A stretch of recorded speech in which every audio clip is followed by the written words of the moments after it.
Indra. So obviously, the residents of Vrindavan, they are fully realized blissful devotees of the Lord, and everything is happening here for the purpose of fulfilling this pastime, and so Krishna can teach this highest principle of religion, which is to focus all your worship on the Supreme Lord and follow His instructions. This is instruction number one. Follow the instructions of the Lord and worship Him. And there's no need to go through any other system. There's no need to appease the demigods, give them respect, but there's no need to solely focus on the demigod worship. Lord Krishna gives nice examples of these instructions as well in Bhagavad Gita, and I'll give you a couple of verses here. From chapter 9, for example, there's a nice verse. Krishna says in chapter 9, verse 16, Aham kratur aham yagyaha. I'll just read the first line. But it is I who am the ritual, I the sacrifice, the offering to the ancestors, the healing herb, the transcendental chant. I am the butter and the fire and the offering. And in another verse, verse 19, he also says, Krishna tells Arjuna that I give heat, O Arjuna, and I withhold and send forth the rain. So we can see that this is the main principle of religion, to recognize the Lord as the sole provider of all our necessities. And that's what Krishna would like to accomplish by enacting this pastime. One of the reasons is that he will encourage people and instruct people to just worship the Lord and just follow His instruction. There's another nice verse in Bhagavad Gita, verse 9 from chapter 3. It says that Lord Krishna tells Arjuna that work done as a sacrifice for Vishnu has to be performed, otherwise work causes bondage in this material world. Yagyartat karmano nyatra, lokoyam karma bandhanaha. And therefore perform your prescribed duties for His satisfaction. And in this way you remain free from bondage. So these are some of the nice verses that kind of give an idea, confirm what Lord Krishna would like to teach here by enacting this pastime. And what is He teaching Indra? Indra got a little bit full of himself, and Lord Krishna is reminding Indra about the true state of universal affairs. He put him back in his place. He humbled Indra. So what can we learn from this pastime? I'd like to focus on Lord Indra here, and we know that Indra is a great manager for Krishna, and he's in charge of the rain, king of heaven, very high post.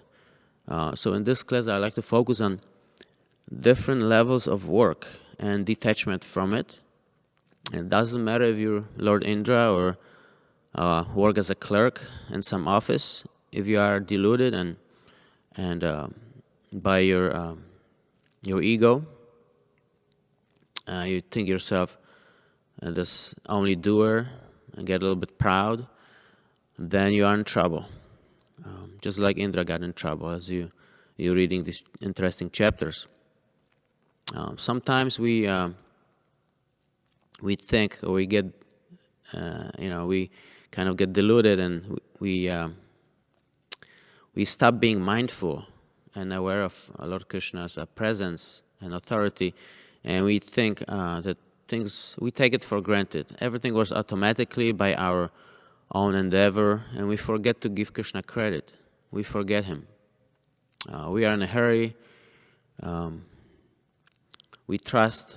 I'll give you an example. For example, you get up in the morning, you take a shower, put on your clothes, and you jump in the car, and then you go to the gas station, fill your tank, get some gas, and then you drive to work.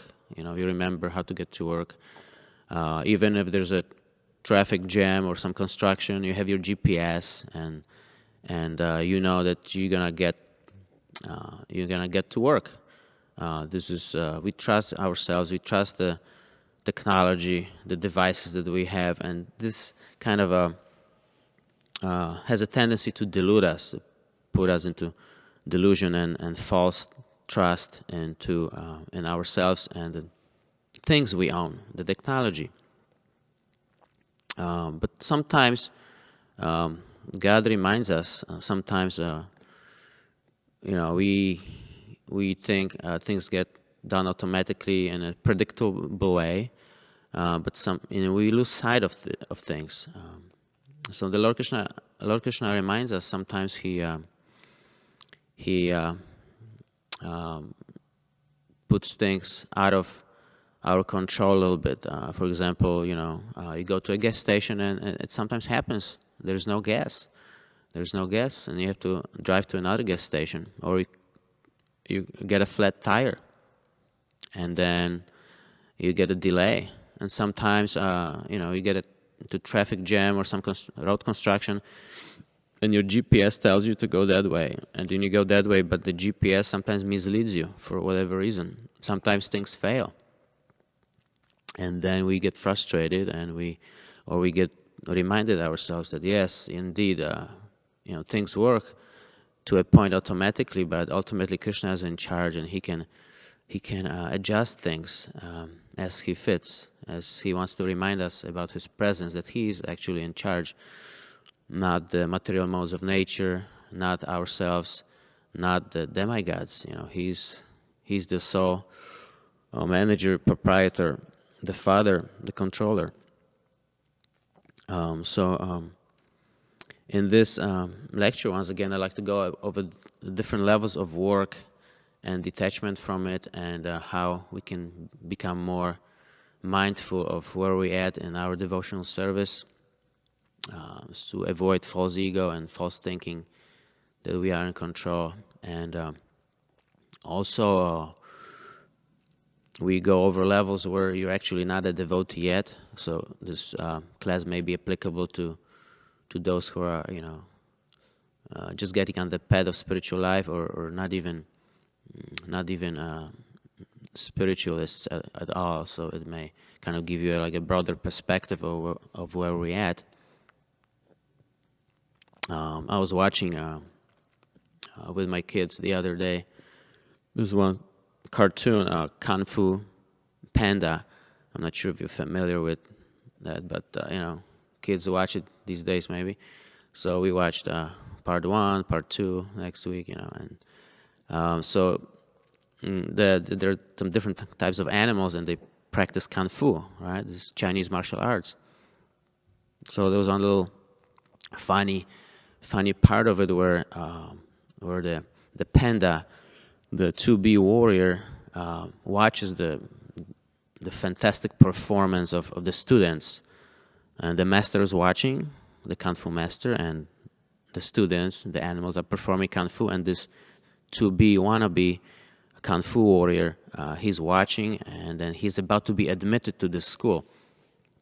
So at the end of this performance by the students, Kung Fu performance, he's very much amazed and in awe and reverence of all this sophisticated art of Kung Fu, and the master is asking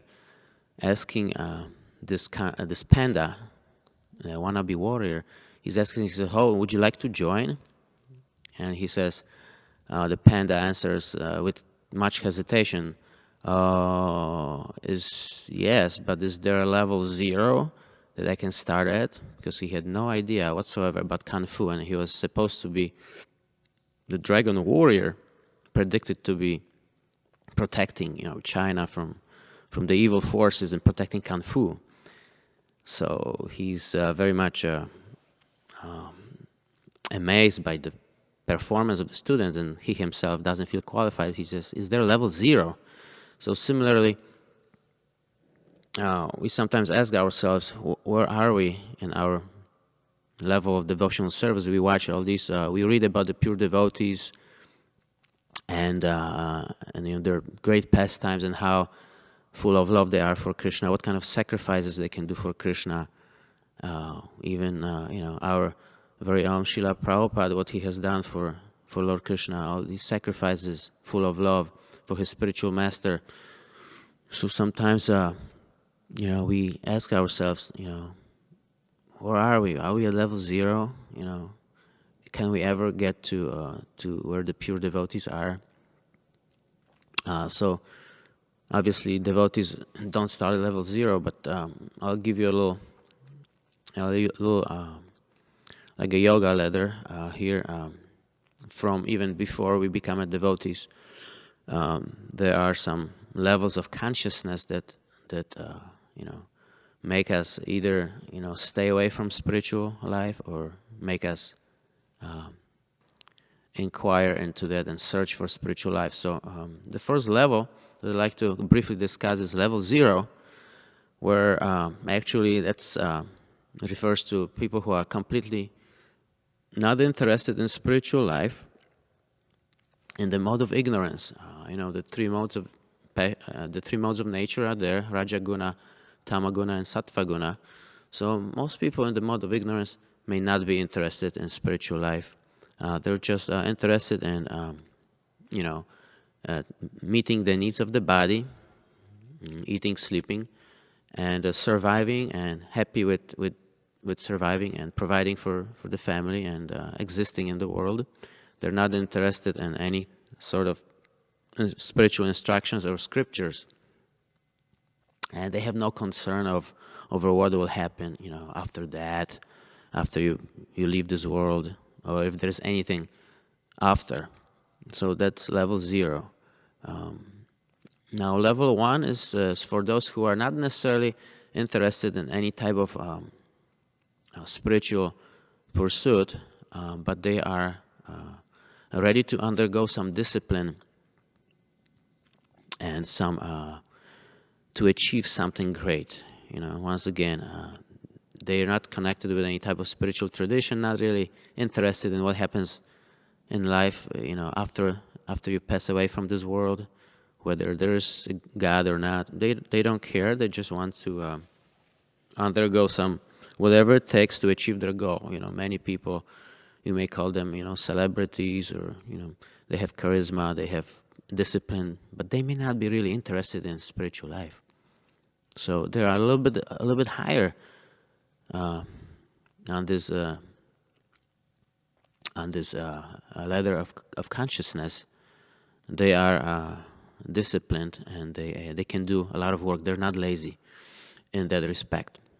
So level 1 is there, and then there's level 3. Level 3, technically, this may be called karma kanda. And just as a side note, I kind of get this gradations of consciousness from Burijanas, His Grace Burijan Prabhu's book "Surrender Unto Me." There's some nice delineation of different levels of work, karma yoga and bhakti yoga. So level 3 is karma kanda. Those who follow the scriptures, but they're only following the scriptures just to get some material benefit and go to heaven, so they can enjoy the senses more. So they're basically transacting business with the Lord, or with the demigods. Basically, actually focusing on the demigod worship, because the demigods will give you the results quicker.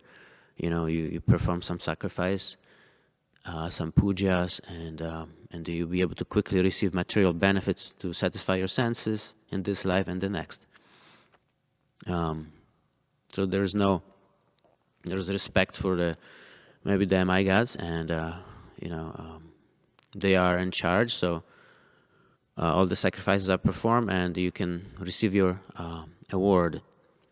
So these people, even though they're not interested in advancing spiritually and serving the Lord with devotion, they are nevertheless getting purified, because they contact the scriptures and then follow the scriptures which are ultimately given by the Lord at different levels.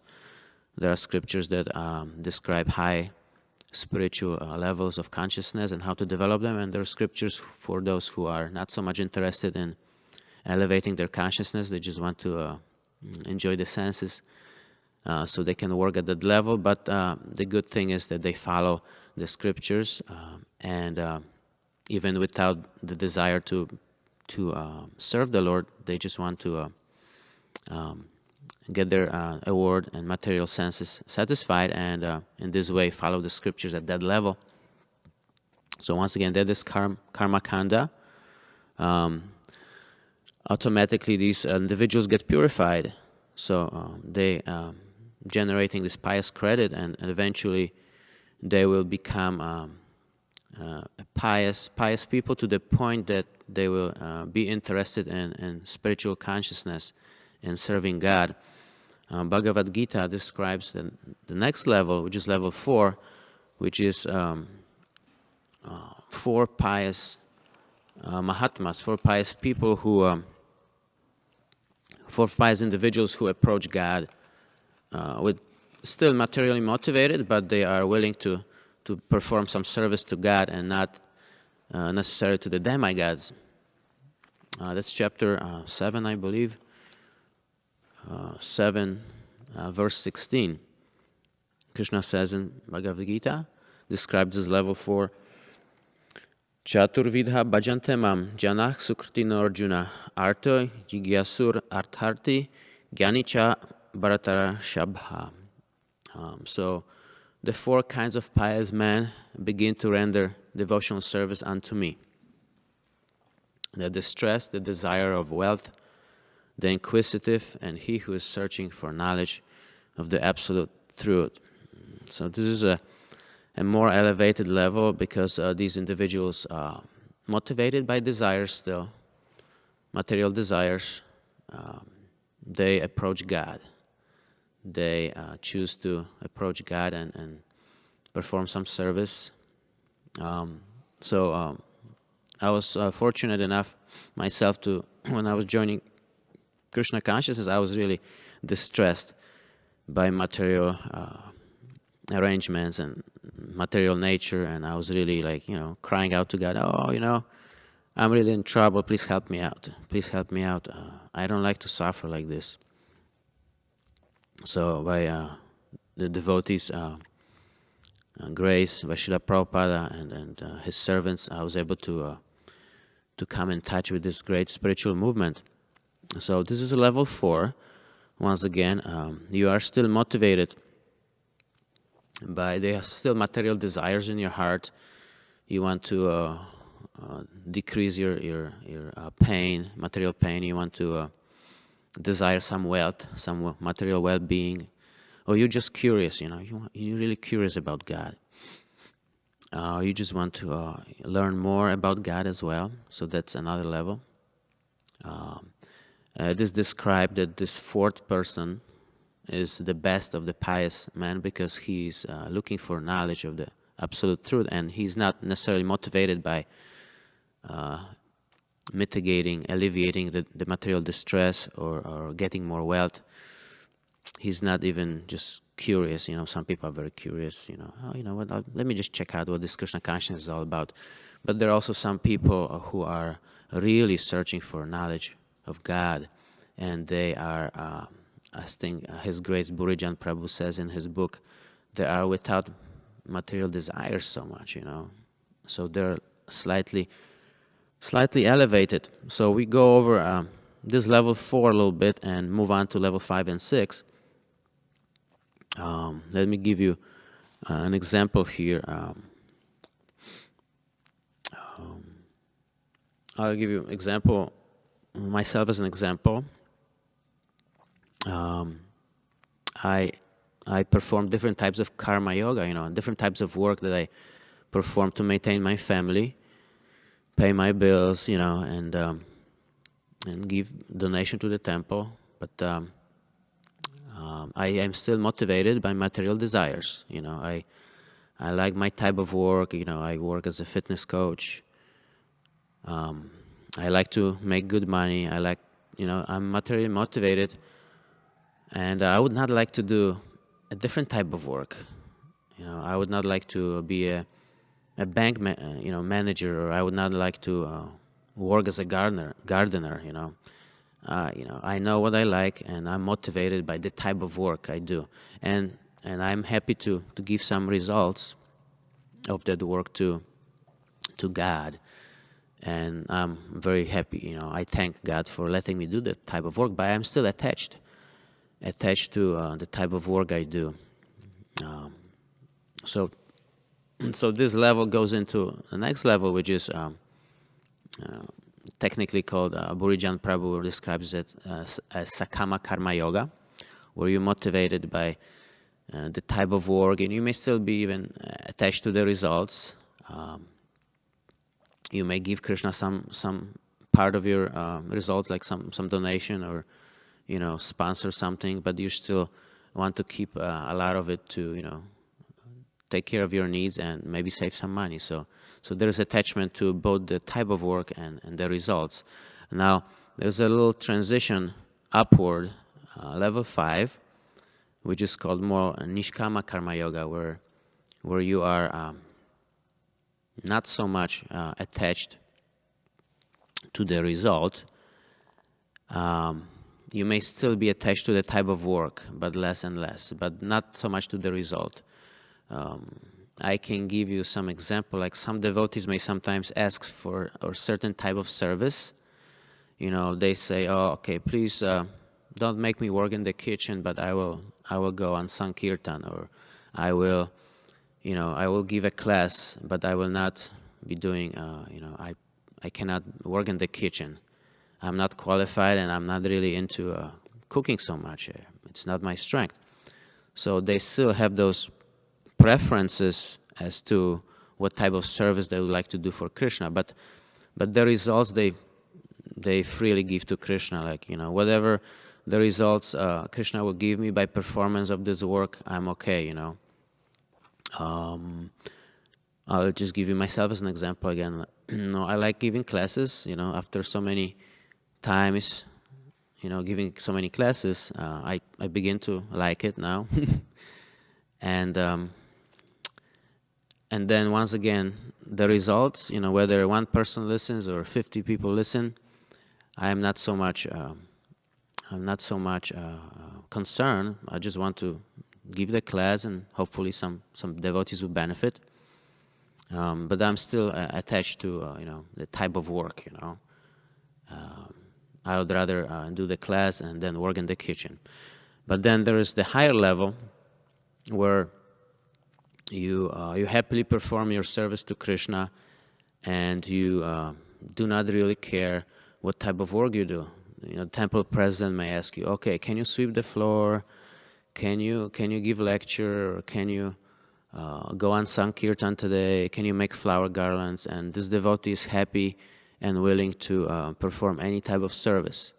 That is a very high level of consciousness. We can call it more technically Bhakti Yoga, because these are activities directly that you would be performing in the spiritual sky, cooking for Krishna, talking about Krishna, singing about Krishna. But then once again, there's this external aspect, because we're in this world. You're performing some activities, like working outside, and technically you can still perform your work. Let's say you manage some money, or you work as a car mechanic. You can technically still perform this work with love for Krishna. But these are technically not Bhakti Yoga activities, but you're just ended up doing this type of work, and the true measure of whether it's Bhakti Yoga or Sakama Karma Yoga or Nishkama Karma Yoga is your consciousness, how much you're thinking about Krishna when doing that type of work. How much of the results are you giving to Krishna? So as you can see, there are different levels of this Karma Yoga, which ultimately culminates in pure Bhakti Yoga. So just to give a little review, You may be attached to the type of work you do and the results of the work. And then you try to give some of the results of that work to Krishna. And then you may be attached only to the type of work you do, but not really to the results. And you can give all the results to Krishna. Whatever he wants to do with the result is fine.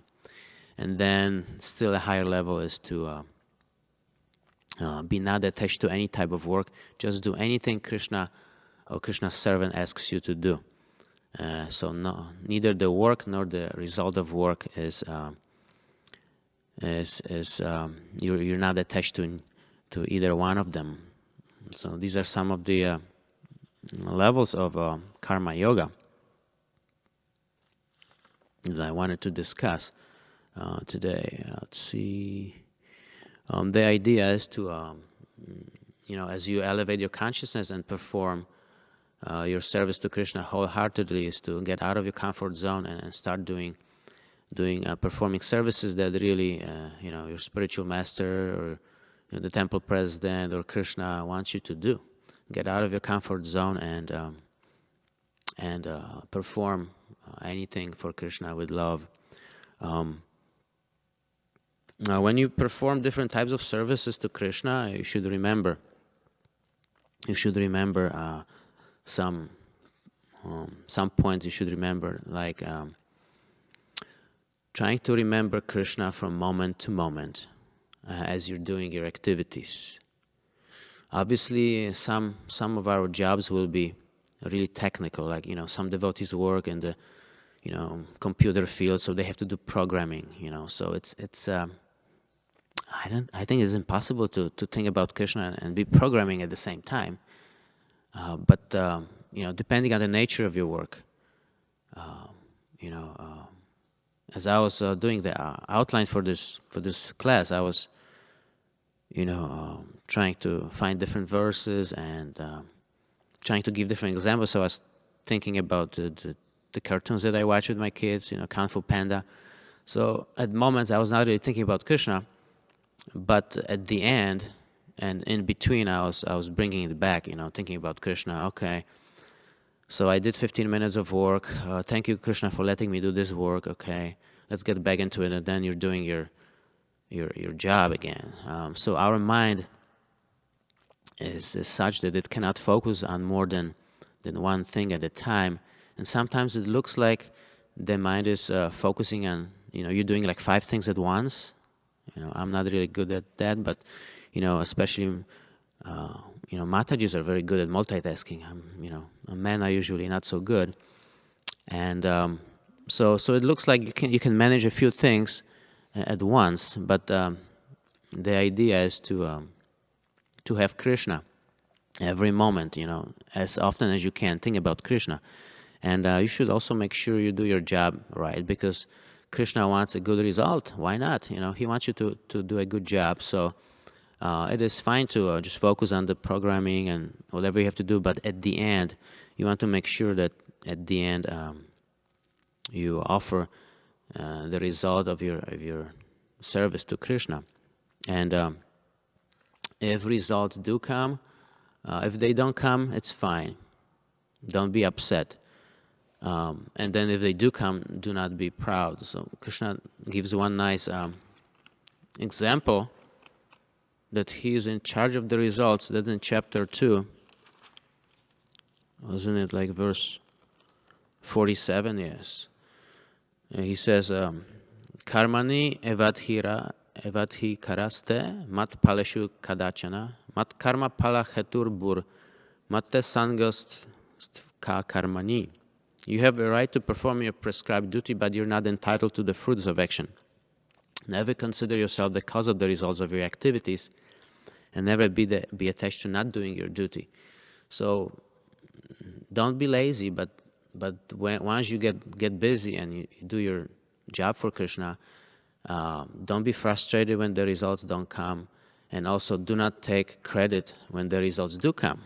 Sometimes you get a lot of results and you're like happy, oh wow, I did a great job, and we tend to be a little bit deluded. Yes, I practiced hard, I got some results, I'm good, and you're kind of expecting maybe some people to give you some some positive feedback, so you get a little bit diluted at that point, and you become a little bit like a little mini Indra, and about to be put back in your place by Krishna, slapped by Krishna again. I'll give you one little, since we have a little time, I'll give you a little, hopefully a funny story to you, that shows how the ego can get in the way and kind of spoil everything. So as usual, my story is usually has to do with martial arts, So I remember a long time ago, the karate school that I was going to was putting on a karate show. It was I think it was some holiday. It was some Polish Independence Day or something. And our school was supposed to go out there and perform different types of jumping kicks and spinning kicks and breaking boards and you name it. So I was at that point I was really one of the beginner level students, level 1, level 0, and then there were students who were much higher, yellow belts or brown belts or even black belts, and then the master was obviously the highest rank. And so we were putting on this show, and it was supposed to be kicking, punching, and breaking boards, but then also somehow the master watched me on break time, when at my leisure I had some nunchuck sticks, like the plastic ones, and I was swinging the nunchuck sticks. So he made a note that I know how to swing the nunchuck sticks. The nunchuck sticks are like 2 wooden or plastic, or sometimes covered with foam, 2 sticks, 1 foot long each, 1.5 feet, and then connected by a chain. So it's used in traditional China as a weapon. So it happened to be one of the arts, part of the Chinese Kung Fu, to be able to defend yourself with the nunchuck sticks. So it was not even part of the style that I practiced, but somehow the master saw that I know how to do it. So he asked me, can you do this for this show? Maybe you can do some swing the nunchuck sticks, so it's going to be spectacular. So I was like, oh wow, great, I will try, and I was not any good at the nunchucks. I just knew like 1 or 2 swings, and I knew them well, but I didn't know how to do other things. I just knew the A, B, sometimes devotees know some tunes on harmonium, They're not really maybe musicians, like, I'm not a musician, but I know like 1 or 2 tunes on the harmonium, and I sometimes someone may say, you're good, but you only know 2 tunes, so you're not a musician, you're not great. So the nunchuck sticks were like that, I just knew like 2 or 3 moves, and the master said, you can do it. I said, okay, I will. I was excited, and I was like feel a little bit proud because the master, put me, in front of the crowd a little bit, and he, there are other students who were much higher. So my part was to do it at the beginning or somewhere in the beginning of the show, and then they would do their board breaking and other things. And we were practicing, okay, in our school, the movements, and then and I was swinging the nunchucks, and they were practicing the kicks, and the master was checking how everyone is doing for the show, so we perform well. And then at one point, the master was giving instructions to a student nearby, and I was swinging my nunchuck sticks. And somehow I misjudged the distance between me and the master, and the master was giving instructions, and he looked at me also, and I was swinging the nunchuck sticks, and I hit the master in the head with the nunchuck sticks. And I froze, and I was like, and the room became quiet, And then I said something like, sorry. And he come closer, and he like looked at me, says, maybe it's a good idea we will not do this nunchuck sticks for the show. Maybe we will not include it in the show. And I was devastated, because I got a little bit proud. And now, without the nunchuck stick show, I would be just a regular, student, just punching and kicking, and the master will break the boards, and he will do spinning kicks and jumping kicks, and I will be just doing the simple punch or just screaming, ha, ha. So I was put back in my place. So my problem was that I didn't listen to the instructions. I was absorbed into my own practice. I misjudged the distance between me and the master. I was proud. I thought I was better than other students in a way, and I got put back in my place. So these things happen. It happens everywhere. It happens in devotional service as well. We have to be so cautious and mindful of how our consciousness and thoughts work and how we feel from moment to moment about why we're doing what we're doing for Lord Krishna. Are we doing it for Krishna? Are we doing it for the spiritual master? Are we doing it to get a little bit satisfaction and get some results, to get positive feedback? Why are we doing what we're doing? So this is the conclusion. The conclusion for this is that as we go about our doing our duties, and we represent this ISKCON movement, whatever duties we perform for the movement, for the family, we should always try to remember Lord Krishna and be ready, whether the results come or not. If the results come, great, and we have to be ready to give it back to Lord Krishna at any time. Doesn't matter if it's great results or meager results. You have to give it back to him and be prepared, because he's in charge of everything. Your work, your ability to work, and the results of your work. Thank you for your attention, and I hope I didn't confuse you by explaining those different levels of yoga. Thank you very much. Any questions? I'll be very happy to try to answer. Okay. Srila Prabhupada ki jai.